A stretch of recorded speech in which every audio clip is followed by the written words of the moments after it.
আচ্ছা বলা কথা, একটা মহিলা এসেছে, এটা কে? ও চেয়ারম্যান সাহেব, এটা তো ওই যে সুরুজ মিয়ার ওয়াইফ মারা গেছে দিন সুরুজ। আসসালামু আলাইকুম ভাবি, ভালো আছেন না? ওয়ালাইকুম সালাম।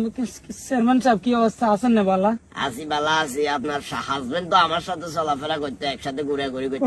কইয়েন না আজ 2-3টা বছর আগে কেন চলিয়ে জামাই গে নাই, আয় সচরাচর দিন কাটিয়ে, কিন্তু ওলাইগে আসিল, ওলাইয়া মানিকের লোক গেছে কক্সা বাজার, আয় আরো একটা গেছি। চেয়ারম্যান সাহেব হ্যাঁ, একখানা টাকার না আন্ডা দিকে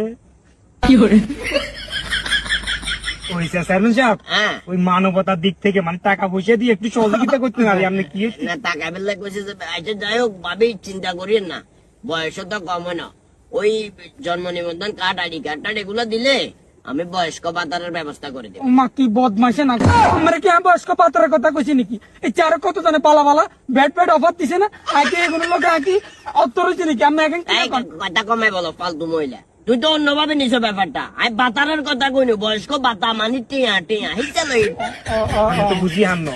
চেয়ারম্যান সাহেব মনে কিছু নিয়ে না চান না কোনো মতে কার্ড দুইজন তিনান ব্যবস্থা করে দেন। দুনিয়ার না 10 কান দিমু তোরে, 10 কান। খাইছলত খারাপ দিলে তো আল্লাহ লাগিয়া আসলে কান যা করে। কই দেন না। তুই যা, এটা তুই যা কই যা। আর বলমু যা যা যা কই। আর জান না চেয়ারম্যান সাহেব, যা জান না। হালা দে, ইয়ে হালা দে। এই সুখে জামাই নাই তো এমনি কেউ চায় না।